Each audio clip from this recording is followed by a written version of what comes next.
With the help of Hashem, we are learning Yoma Daf Tes.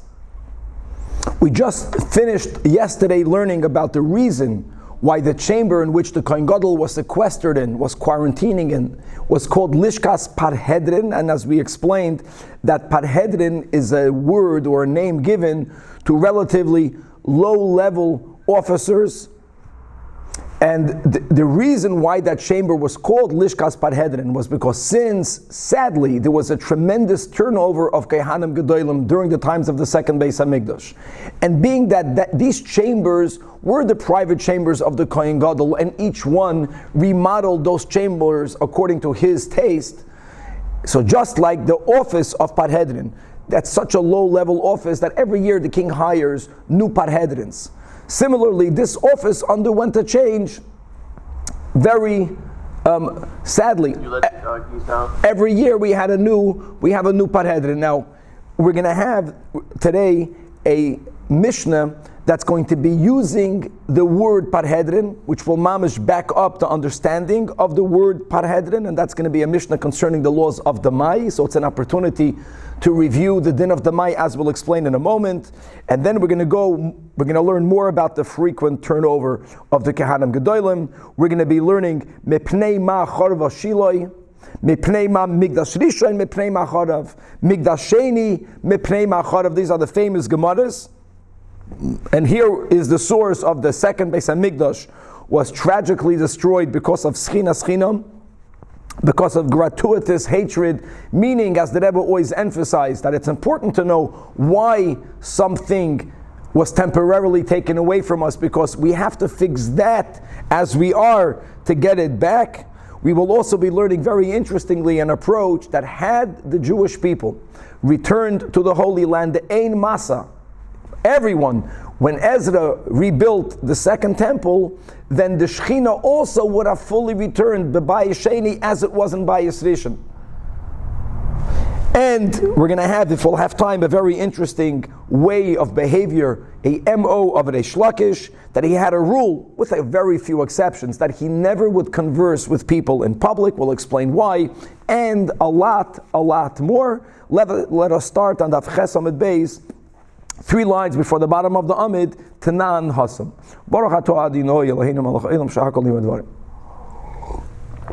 So a few words of introduction to understand the rules of the Mai. When a person has produce that grows in Eretz Yisrael, correct the machlokes Rishonim, whether it is only grains and tirosh and yitzod and grapes and olives, whether it is grains and fruits, midrabanan, it's for sure everything that grows, including vegetables, one has to separate what we call trumais umaisras. Now there is a rhyme and a reason, there's a seder. First, a person has to separate truma gedola.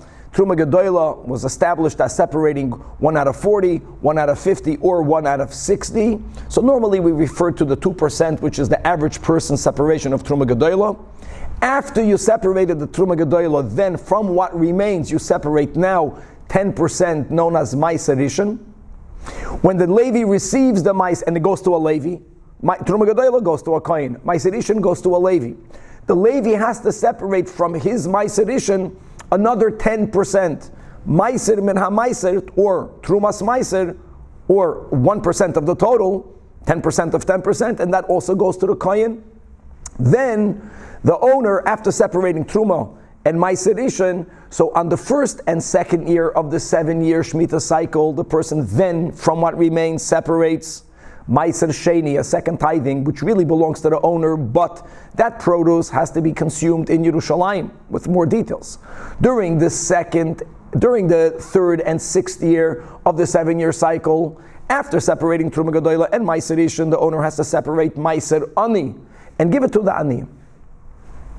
Yochanan Kohen Gadol saw that during his time of Bayis Sheni, there was a certain amount of laxity, of non-meticulous observance in the tithing. Even in the times of Yochanan Kohen Gadol, the majority of the people separated all of the Trumas u'Maisros. But there was a significant minority, which Midrash you don't worry about a minority, but Midrabanan he did, that didn't separate all of the Trumas U'Maiseres. Now let's speak this out. Even during that time, when the Am Ha'aretz, the people that were lax in these dinim, as well as in the dinim of Trumas U'Maiseres, they all separated Truma Gedoyla. The fear is that they didn't separate Maiser Rishon. So he made a takana that if you buy produce from an Am Ha'aretz, from the person who's a bit lax, even though Al Midoy Raisa, Rubam separated everything, but you have to separate like this, Maiser Rishon. But even the Maiser Rishon that you separated, you did not need to give to the Levi. Why? Because there are two aspects to Trumas U'Maiseres. There is the Isser and Heter. You cannot eat produce before it's tithed. It's called Tevel. It's prohibited. When it comes to Isser and Heter, Yechanan Kohen Gadol was Machmir, even though Rubam separated. But in monetary laws, if the issue was only about who owns that produce, there's a rule in halacha called Hamoitze Mechaveri Olav Araya. So the owner tells any Levi, you want this Maiser Rishon that I separated, prove it to me that the prior owner did not.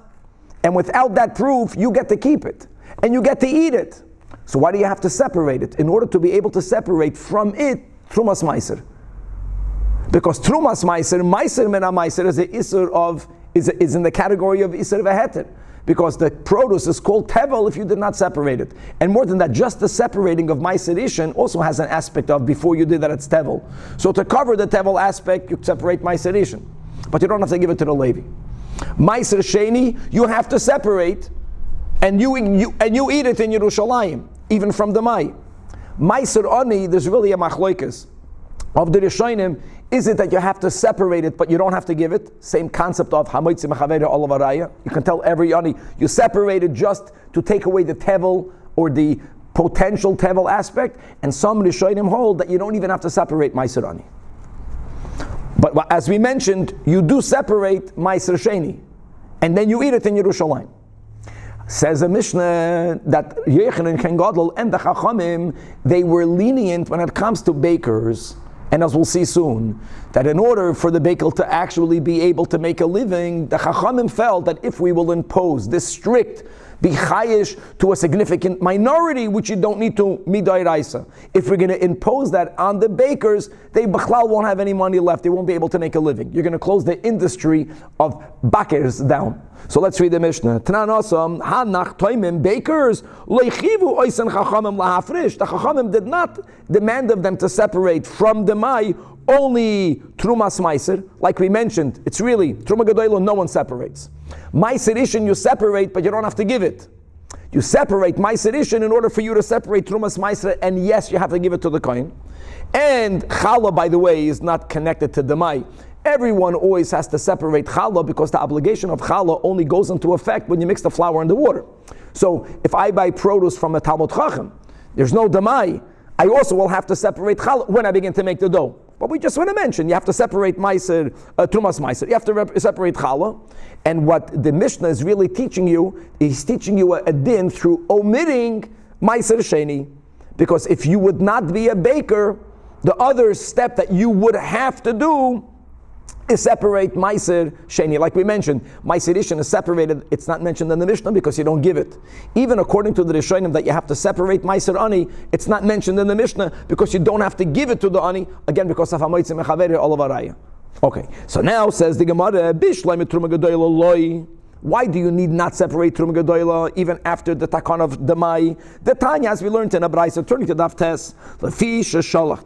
The sender here is Yochanan Kohen Gadol, that he made an inquiry, he made an investigation, and he sent B'chol Gvul Yisrael to see if the Yidden were tithing. He knew that there's a certain laxity, there's a certain laziness in it, or perhaps a certain amount of lack of knowledge regarding tithing. And so therefore, you see clearly that Truma Gedolah, even when people became lax, even the Am Ha'aretz always separated Truma Gedolah. So no one ever has to separate Truma Gedolah.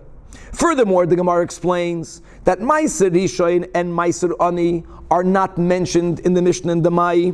Nami Loi. Loi does not mean Chaver. Importantly, it doesn't have to be separated. According to many Rishonim, both Meiser Rishon, L'kula Alma Meiser Rishon. And even Meiser Ani has to be separated. Loy means it does not need to be given. Why would you not have to give it even after the Takan of the Mai? Because true that there is a doubt, maybe it was, maybe it was not. So as far as the Isra Veheter is concerned, to make sure that your produce is not tevel, make the separation. But to give it, like Rashi writes, 2 lines from the top of the Amid, that Mechi Afreshe, once you made the separation. And why did the Bechal have to make the separation? Because Va'afkate, or Va'afkoe Mishum Tevel, you removed the status of Tevel, even if there was a Tevel, then Ein Boy Elosofik. Then what's the issue? Maybe it belongs to Aniyim, and if you keep it, you're stealing from the Aniyim, you're stealing from the Levium, maybe not. Oh, v'chulei v'chulei. Back inside the Gemara. Question is, Ela Meiser Sheni, and like we mentioned, Meiser Sheni is something that does have to be separated midrabanan from produce that you bought from Yama Aretz. Why were the Nachtoimim excluded from that takana? Let's say Nafrashu, let the Nachtoim separate it, and Vinisku, when he'll go up, meaning when he'll go up to Yerushalayim, then he'll eat it there. Vinichlu be Yerushalayim. Why was he, so to say, removed from this part of the Mai? So Amarullah, Mitoich Sheparhedrin Halalu. Here we have the use of the word Parhedrin. Again, a Parhedrin is a name of a certain relatively low-level officer of the king, of the government. And because of their relatively low level, so there was a lot of turnover. Every year there was another Parhedrin. They didn't get paid that much, they didn't get covered enough. And every time there were new Parhedrin, one of the jobs of the office of Parhedrin was to make sure that the prices in the market, unlike our society, that thank God we live in a free society, meaning that everyone can charge more or less whatever you want, and competition is what's going to keep things, the checks and balances. There, in the times of Chazal, people were not allowed to compete. But whenever you don't allow competition, then there's always the fear that the vendor will start charging more, and people won't be able to afford food. So there was government limits in how much they can charge. And they were extremely difficult on bakers. And they did not allow the bakers, mamish, to make a living. The markup was so minimal that if they're going to have to give up a little bit of more produce because of Meiser Sheni, there would be no profit, there would be no bakers. Because of the Parhedrin Halalu, they would beat the bakers. Beating means they wouldn't beat, they would harass them. They would harass them once in 12 months. Why once in 12 months? Because once in 12 months there was a new Parhedrin officer. He didn't know what the person before him did it. So constantly they were trying to lower the prices of staple foods, which is a good thing for the people, but also the baker has to make a living. And they got to be cheaper. Lower your prices. So therefore, the Rabbanan felt we got to leave the bakers be. Don't demand of them another separation, even though the Meiser Sheni was eaten by the owners. In our case, the bakers. Still, it's removing another 10%. There would be no more profit. You would shut down the industry of bakers. So here again, the Gemara brought this here just to show you that the word Parhedrin is used dafka on an officer of a low madrega, because the high officers did not change over every 12 months. And once they made an understanding with a vendor, they wouldn't harass him. They were harassed every 12 months because it was a new guy. The new guy in the block. So he needed to show, ich bin a balabasta, and he went around and he began to harass the people.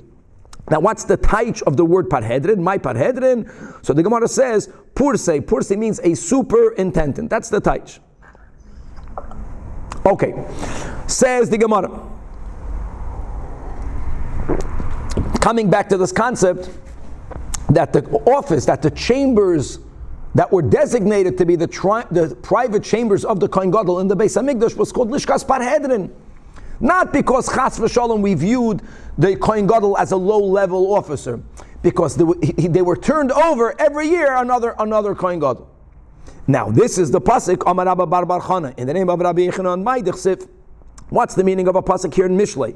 Ta'iras Hashem, Ta'iras Shamayim, Toisif Yomim, increases days. But Ushnois Rishoyim, but the years of the wicked Tik Serena are shortened. And as the Marsha points out, that when a person is born, it's designated how long the person should live. Exactly. to the year, to the day, to the hour, to the moment, to the rega. And there's something, it's very rare, but yes, there are times that a person can add to his days.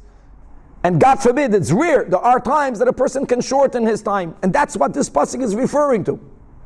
That if a person has Yiras Hashem, whatever level of Yiras Hashem this pasuk is referring to, then he'll live longer.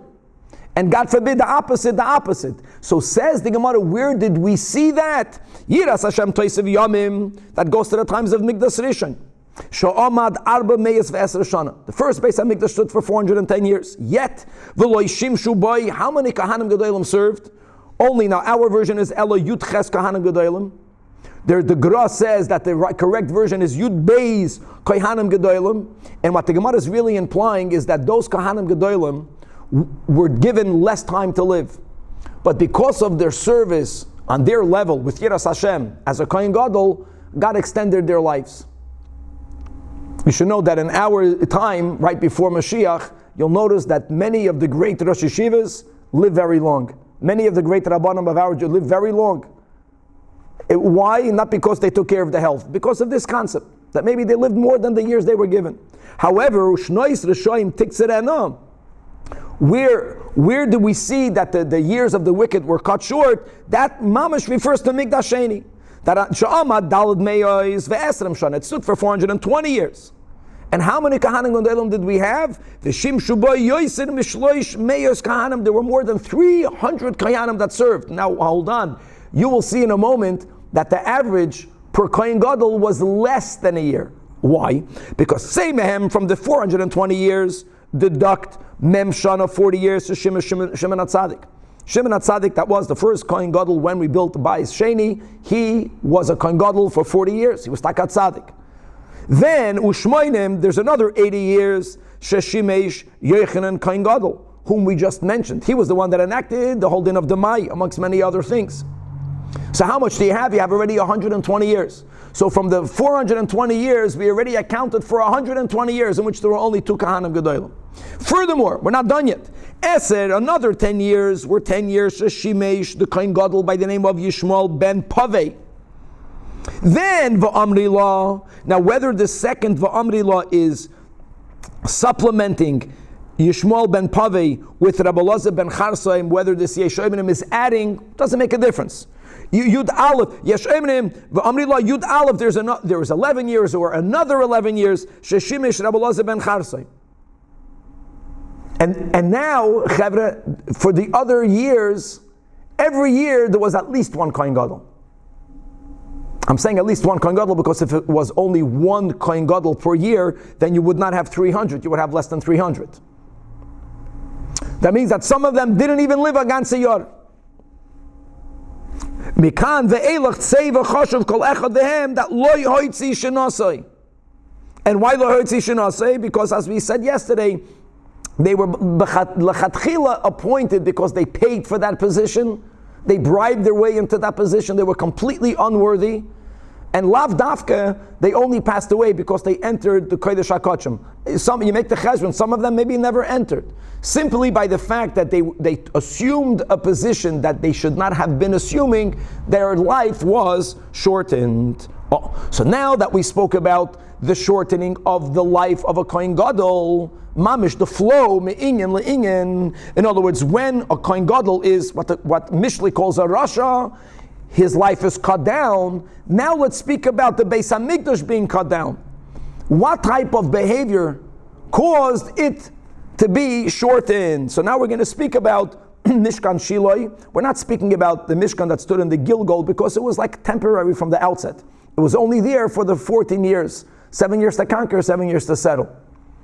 But Mishkan Shiloi stood for 369 years, Bechelkei Shel Yosef. And we'll see why it was destroyed. And then weiter, Neuven Givain, there was Taka Heter Bamais, because we didn't have the Aron HaKodesh. The next proper temple was the first Beis HaMikdash. Even though there was a 57-year break between Mishkan Shiloi and the building of and the Aron HaKodesh coming to its right place. But coming over here, Amar Rabbi Yochanan ben Toirsa, just to give a little bit of an intro of who is Rabbi Yochanan ben Toirsa. So the word Toirsa means a bull or a cow. So the story is that this is a story that's written in Midrash Psikta Rabasi, that there was a chassid that owned a cow, and he needed a few dollars, and he sold this cow to a non-Jew, to a goy. Now this cow never worked on Shabbos, as we learned in Masechta Shabbos, Shvisas Behema. When the new owner of the cow was trying to work with this cow on Shabbos, the cow refused to budge. It's happened 1 week, it's happened 2 weeks. A default cow, he doesn't work on Shabbos. So the guy went to complain to the original owner, you sold me a lemon, the cow doesn't work on Shabbos. So the chassid walked over to the cow and whispered in the ear of the cow, Here's a chayin, cow, you no longer belong to a Jew, you belong to a guy, you can work on Shabbos. Ooh, when the cow heard that, it began to work on Shabbos. This guy was so impressed by it that he was inspired to become a Yiddi converted. And he was called Ben Toirsa, the product of the cow, the product of the Toir. And this Rabbi Yochanan was his son. And what does he say? Why was it destroyed? There were two terrible misbehaviors there. One was Gilu Arayos. There was what we call immorality, which generally refers to sexual immorality, and Ubizoyin Kachim, and there was a irreverence that people had. Their attitude was not the way it should have been concerning the Kachim. Gilu Arayos Dechsiv, 3 lines from the bottom of the Amid, that the Eli Zaken Moed when Eli was very old. And Vishama, this is Eli hurt. Eis kol asher yasun banav l'chol Yisrael, that which his sons do to the Yidden, right? Pinchas and Chafni. Ve'eis asher yishkavun es anoshim, and that they lie with the women. Hatsoy voice that come to be hosted by the door of the Oyel Moyed. So the pshat of the pasuk is that they, God forbid, that they pashit had relations with women that came to the Beis Hamikdash, and even though the Gemara right away clarifies, don't take this pasuk literally. And then we had this in Shabbos. In the name of Rabbi Yochanan, that kol ha'omer b'nei Eli chatu, by mamish literally committing adultery, einoi elotoya, because they did not do this, but they did sin. And we are calling that sin a sin of Gilui Arayos. Why? As the Gemara explained in Shabbos, Mitoich Daf Tesamid Beis, Shashohu, as Kineihem Miha, when a woman, which was classical, after she was a Yoiledis, or after she was a Zavagadayla, she would go to the Beis HaMikdash to bring bird karbanos.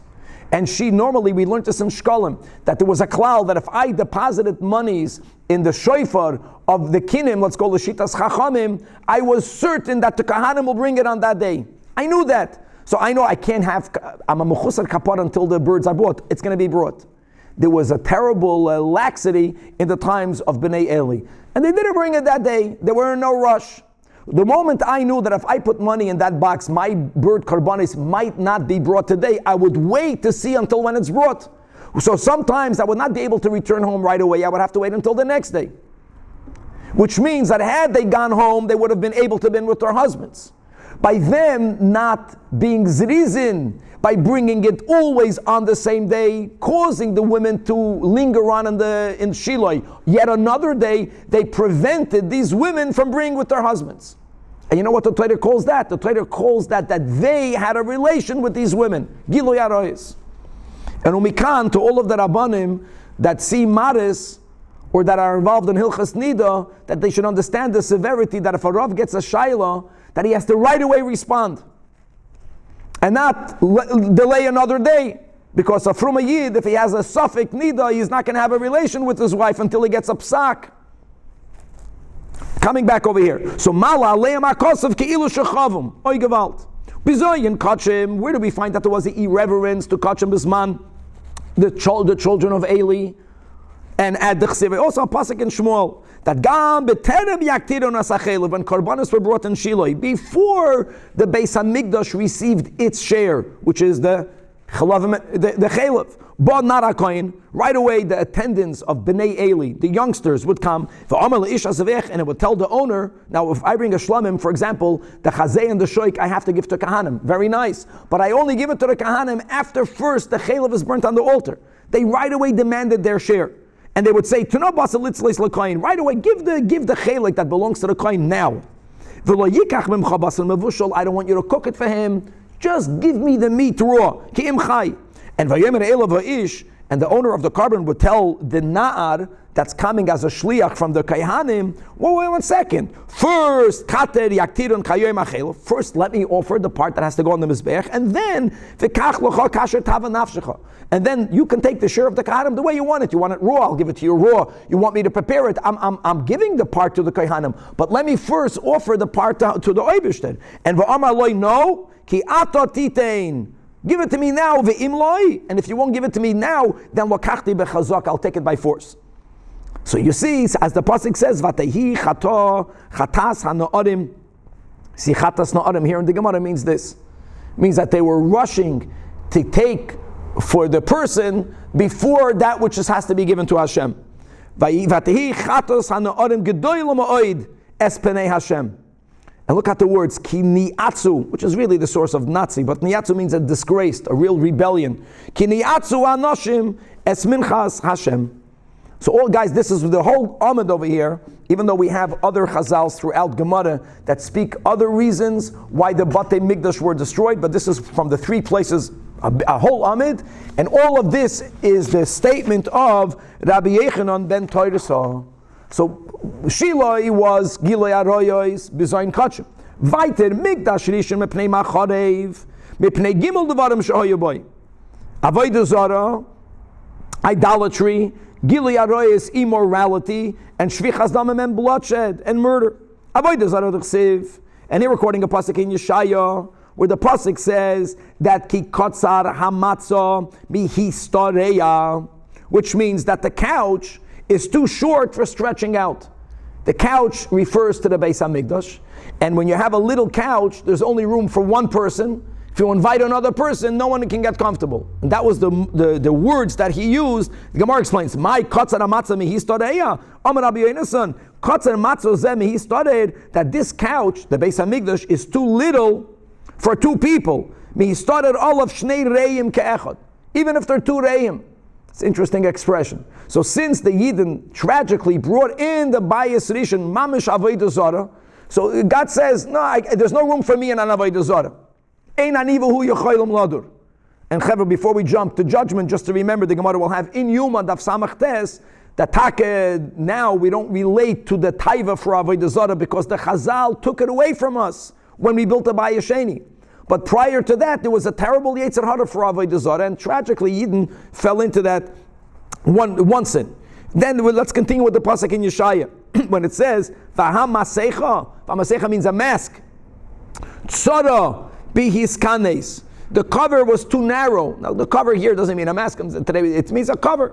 That the cover was too narrow for curling up under. There wasn't enough room. Amashmol bar Nachmeni. That you should know that Kimate Rabbi Yonasan Lahaikra, when Rabbi Yonasan would come and learn Yeshaya, as we all should learn some Tanach, he would cry, Bachi, and he said that my dechsiv bei, regarding God, about whom it said that Koines Kaned Mehayom, that Hashem gathers like a mound all of the waters of the sea. God has so much power. All of the waters is like garnished, like a mound. Nevertheless, God uses the expression that the cover is not large enough. But all of that is referring to the fact that we brought something else that doesn't belong in the temple, that, so to say, took away the space of Hashem, as the Kotzker Rebbe said when he was asked, where is God? And he responded, wherever you let him in. That means that we have the koyach, God forbid, by our lack of acknowledgement of God, through our arrogance, of not allowing space for a greater Gilui Elikos. That's number 1. Gilu Aroyas Techsiv. Vayomer Hashem, God says, Yan, since Ki Govu B'noi Tzion, that the daughters of Tzion were haughty, and we're speaking about immorality. And as the specifics, the Gemara will explain. They would walk with an outstretched neck, and with gazing eyes, and that they would float as they walked. Every clause will be explained. And and with their feet they would spew venom. What does that mean? Now the Gemara teaches. What's that they were gavu means that they were acting haughty. Gavu Pashat means tall. You know what they would do? They wanted that when they walked on the street, people should look at them. And one of the signs of attractiveness of a woman is that she's tall. So they wanted to make themselves look even taller than they really were. How did they do that? That tall women would make sure to walk on the side of very short women. So when you would look at the contrast, they would appear even taller to grab attention. So that's that gavu.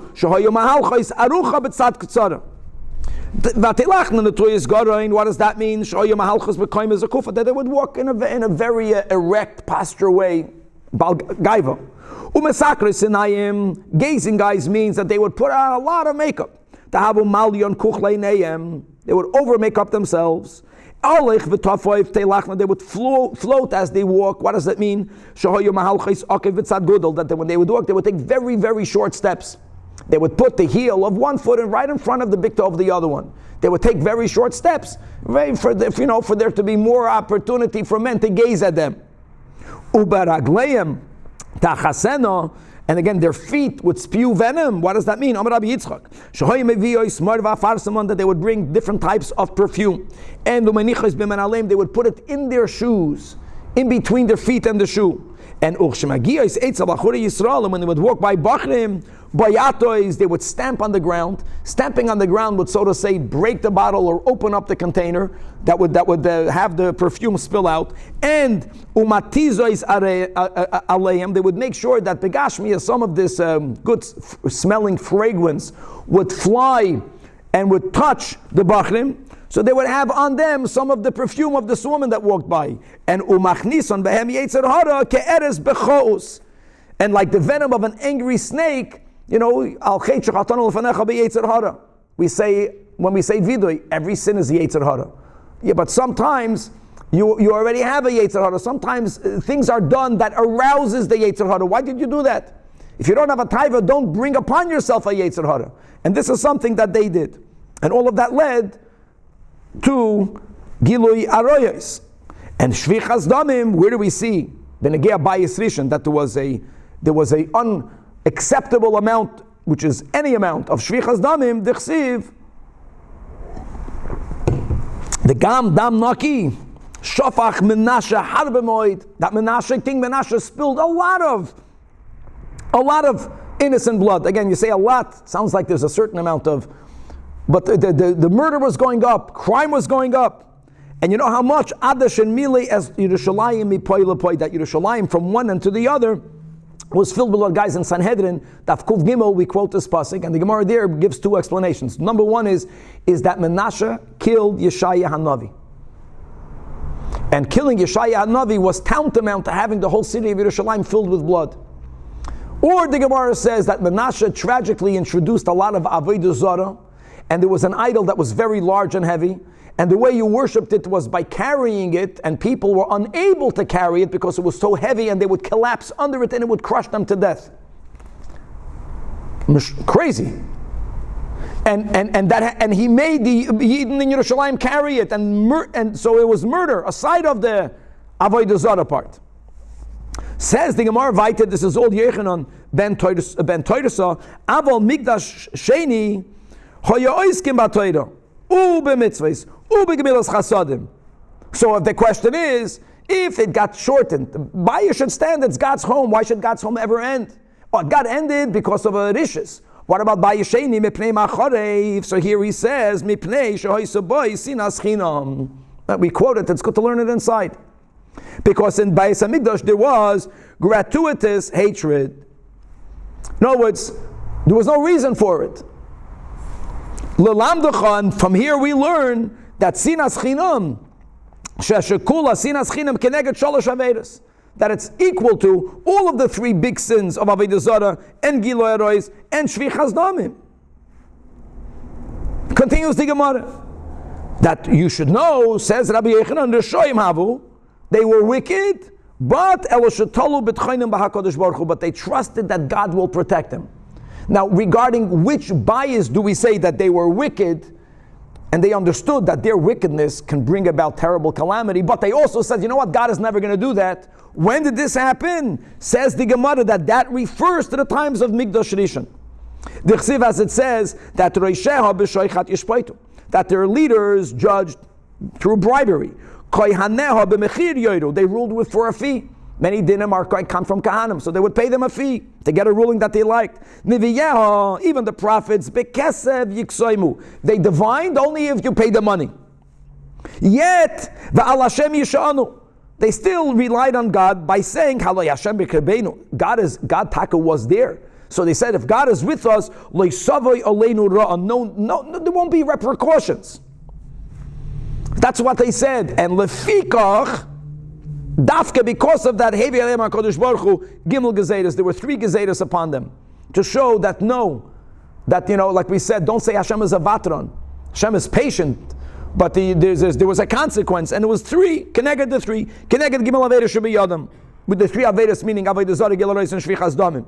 Shenemar, as it says, of our pasuk in Micha, Lachein beglalchem, because of you, because of this terrible behavior. So there are 3 expressions referring to 3 different types of punishments. Tzion sada teichadish. Tzion was plowed as a field. Number 2, v'Yerushalayim i'in tihiyah. Yerushalayim laid as ruins. And v'harabayis l'bomis yad. And harabayis became like any other high place in a forest. Tam a high place with nothing on it. I says the Gemara, hold on a second. You're telling me that a Migdash Rishon lo yahava beisin aschinam? No, and it says that Megurei El Cherev Hoyu Esami, that fearers of the sword were my people. Lachein Sepoik El Yarech, therefore they would hit their thigh. You know, it's an expression that when a person is filled with fear, they hold on, they chop their sides. And Va'amar Rabbi Elazar, what does this refer to? That Elu B'nai Adam, this refers to the time of Bayis Rishon, that people were oichlin v'shoisem zemzeh. People would eat and drink with each other. So we expected of them to have a certain amount of, avas reim, and yet the doikrim zed zeh b'charov v'shebel l'shoinam. The megurei cherev was that one would speak behind the back of the other such terrible words, right? Lashon hara is lashon klitod, kills, that they would stab each other with swords, with their tongues, with the lashon hara, which all came from, we are viewing this in the category of sinas chinam. So there was sinas chinam, which led to speaking negatively one of the other. It's a gewaldic concept. Just before we go on, you see that the root of lashon hara is sinas chinam. So if you want to emphasize the asay toiv, as Hasidim do, speak about Avos Yisrael. Because when you have Avos Yisrael, automatically there won't be Lashon Hara. Because Lashon Hara means Lashon Hara could be that I have something not good to say and I would like to say it, but I'm controlling myself by not saying it. Well, that's a lot better than speaking Lashon Hara. But that's not the root solution. The root solution is to celebrate Avos Yisrael, which is exactly what the Baal Shem Tov came here. When he made Avos Yisrael, which always existed, he made it mamish. He put to life Rabbi Akiva, that this is the Klal Gadol B'Torah. Okay. So again, they lacked Avos Yisrael even Bezman Bayis Rishon. So the Gemara says, true, but that pasuk was only b'nisiyei Yisrael havoi. It was only regarding the leaders that were speaking negatively one of the other, even though they ate together and they drank together. So there was a lack. So you can say there was sinas chinam amongst the leaders, but not amongst the people. At least amongst the people, there was a beautiful Avos Yisrael.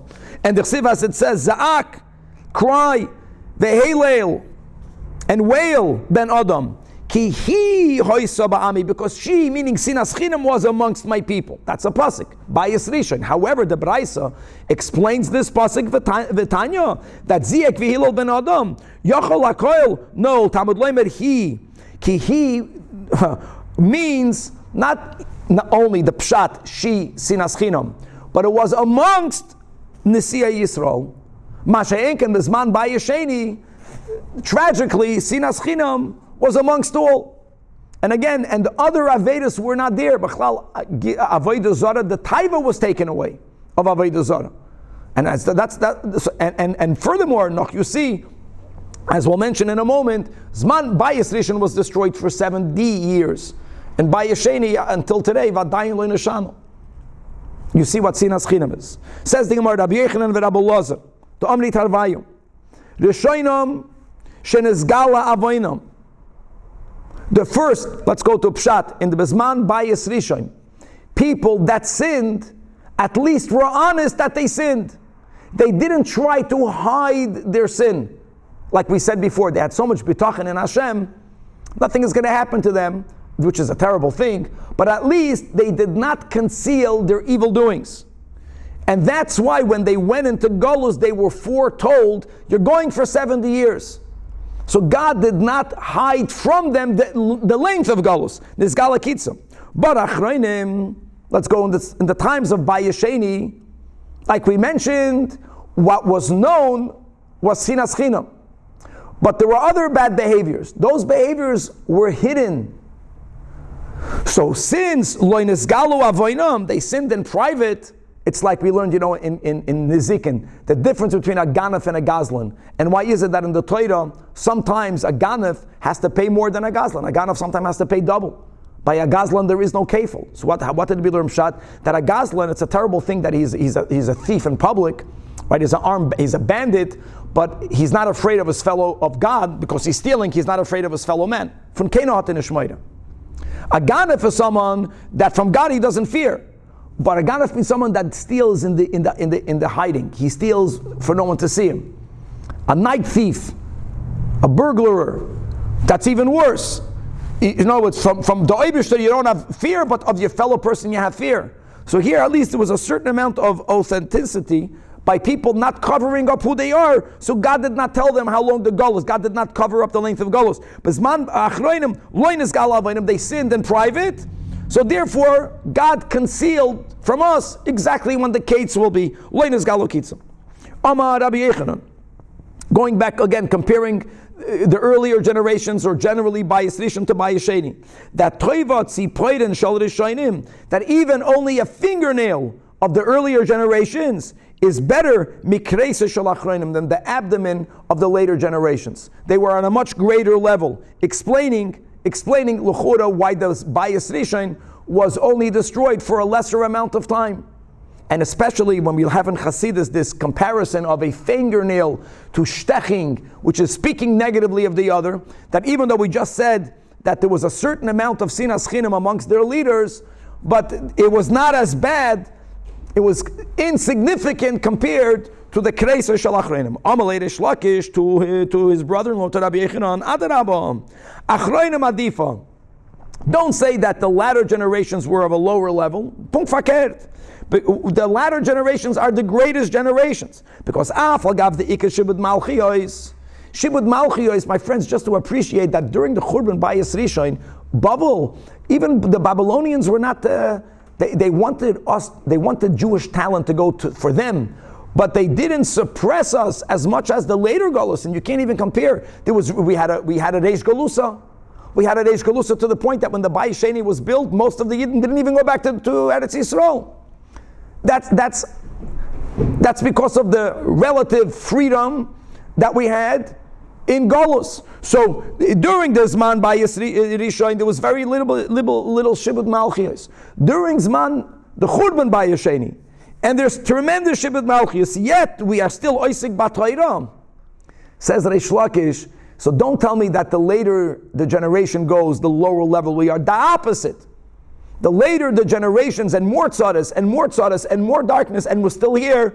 And as the Midrash says, that when Moshe Rabbeinu saw Ad Hayom Ha'achron, when he saw the generation, which is our generation, right before and the building and the coming of Mashiach, he was humble from us. Because of, in spite of whatever happened to us and all of the darkness, we're still committed. Amalei, so Rabbi Yechon tells Reish Lakish, no, I disagree with you. What is my proof? Bira Teichiach, the temple is the proof. The fact that the Beis HaMikdash was given back to the earlier generations. Yes, there was a Churban, but 70 years later they got the Beis HaMikdash back. And so how can you tell me that the latter generations are so great because they're Shibud Malchus, yet we're Oisik B'Torah? If that would be the case, why isn't Mashiach here? And that's the question that we all have. So they asked Rabbi Elazar, what do you think? Rishonim gedolim, hayachreinim gedolim.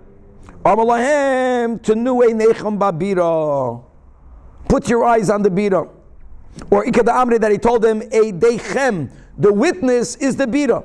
The pshat is that the fact that there isn't yet a Beis HaMikdash means that it's not achroinim gedolim. Now the bira can go to the Beis Hamikdash, and the bira, which means a palace, can go to the tzaddik. If it goes to the tzaddik, then we can say that the achroinim are gedolim, because the fact that God gave our generation Azar Rebbe is a raya that we're worthy. Punkt fakert. Okay, now we go to the following story. Reish Lakish. Reish Lakish have a socher b'Yarden. Reish Lakish, who lived in the Holy Land, was bathing in the Yarden. And he wasn't bathing in some private corner in the Yarden. There was some sort of public bathing place or swimming place, a public place, and he was bathing there.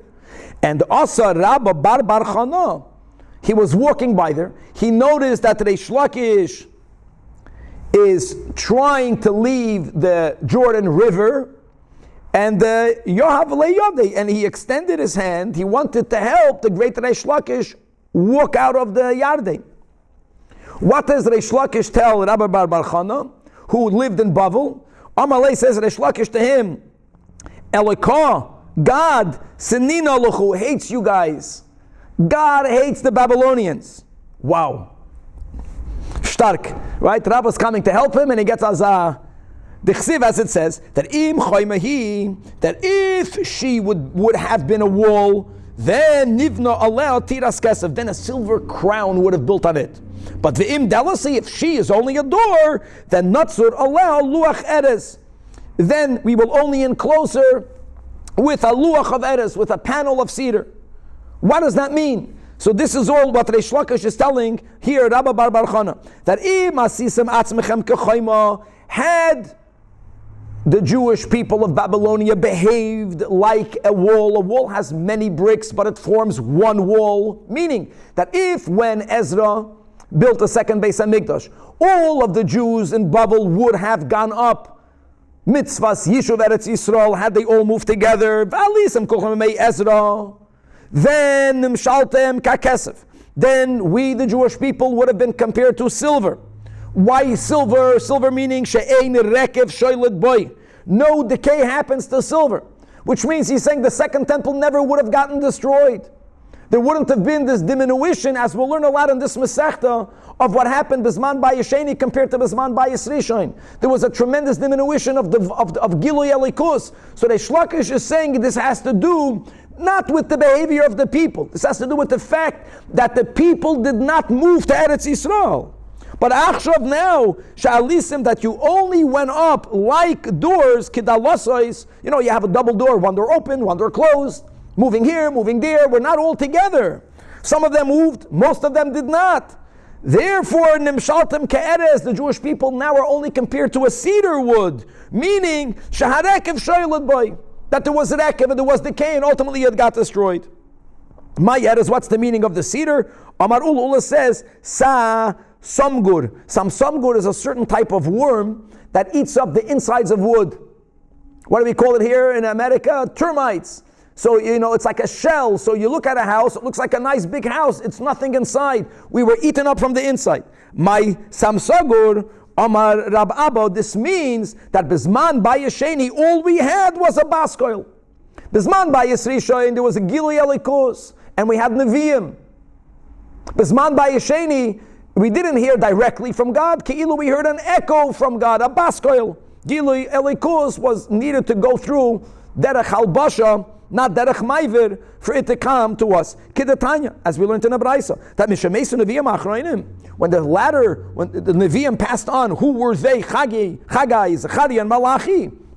You know what happened? Nistalka Ruach HaKodesh mi Yisrael. The level of Ruach HaKodesh no longer existed. However, where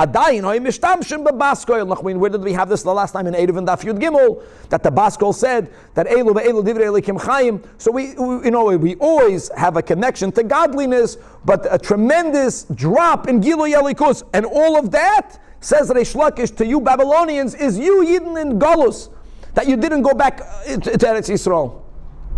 Wow. Now the Gemara has a kasha on the whole story. You're telling me a whole story. I mean, Reish Lakish was saying very sharp words, but he was speaking to Rabbi Bar Chana. That can be. Frag the Gemara, Reish Lakish, mi mishtoi. Bahadi Rabbi Bar Chana, did he have a conversation with him on the street? No. Umar Rabbi Lazar. Rabbi Elazar, who's the Mara da Arad Yisrael, Nida Daf Chav tells us that Rabbi Elazar was the master Marois seer, inspector, seeing whether the dam is Nida, whether the dam is not Nida.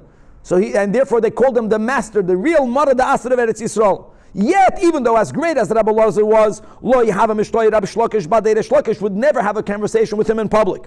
Why is that? Listen to this. Because the man, the Mishtoi Shlokish Badei B'Shuk, if anyone witnessed Reish Lakish speaking to Chaim, to Yankel on the marketplace, people knew that this Jew must be of such impeccable, great, perfect, ethical character that we can do business with him without any concern that he'll be dishonest with us. In other words, they used a person's public conversations with Reish Lakish as a hechsher stempel that this person is a perfect tzaddik, even in financial dinim. They would give him merchandise without having witnesses. They would trust him. And that's why Reish Lakish would not have a conversation with someone unless they were on that level. And let's go further, as the commentators point out. Even if there was a Jew that Reish Lakish knew was taka completely trustworthy, Reish Lakish, as a rule, there's one exception, but as a rule, would never have a conversation with them in the marketplace. You know why? Because then people would say, with this person, Reish Lakish has a conversation, but not with the fellow, not with the other. So then they would say, because the fellow is aganav, don't trust the fellow. Not to differentiate, he spoke to no one. Again, there was only one exception, but not Rabbi Bar Bar Chana. So if he didn't even speak to Rabbi Elazar, are you telling me Bahad Rabbi Bar Bar Chana Mishtoi? So it's amazing. Mishtoi, I mean, the conversation here is that Reish Lakish telling Rabbi, you're coming to help me, God hates you Babylonians. But still, that's called a conversation. And therefore, it's not a kasha of a maisa. That shows us that the story became corrupted, meaning that the names of the characters have to be replaced. Amar Rav Papa, listen, Shadeh Gavra Beinayu. The story that you said of Reish Lakish and Rabbi Bar Chana, one of these two you have to replace. Either it was taka with Reish Lakish, however, who came to help him? Ze'iri, and Ze'iri was the exception, and everyone acknowledged Ze'iri as being azoi perfect, that no one would say, the Reish Lakish speaks to Ze'iri and not to anyone else. It means that someone else is not that honest. No, people knew, amazing. I mean, the Gemara is saying that even compared to Rabbi Bar Bar Chana, Ze'iri is someone that Reish Lakish taka spoke to in public, or it was with Rabbi Bar Bar Chana, not with Reish Lakish. But who was he helping to leave the Yarden? It was Rabbi Elazar. Rabbi Elazar spoke to people in the public, and Rabbi Elazar was the one that told Rabbi Bar Bar Chana, it makes sense, you're coming to help me. You're coming to help me. He's telling me, you want to help me? Come move to the Holy Land, l'chayrim. Don't come and help me get out of the Yarden. Wow. Chavra, a lot more to be continued.